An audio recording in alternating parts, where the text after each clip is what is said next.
ওই যে ওই মাঝখানে ফাঁকা জায়গায় যে দাঁড়াও পরে তুমি বাবা জানা আসেন আসেন সবাই যান দাদা ওই কর্নারে দাঁড়ান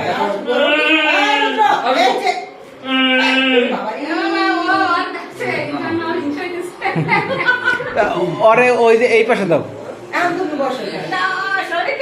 শরীরটা এই পাশে দাও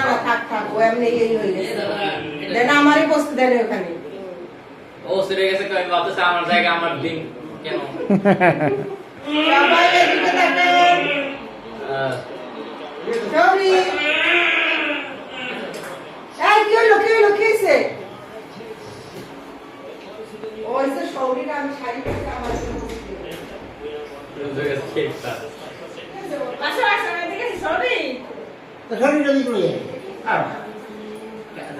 তাওয়ানি থাক খুব যাই না না না বস বসেন এদিকে রিপোর্ট করতে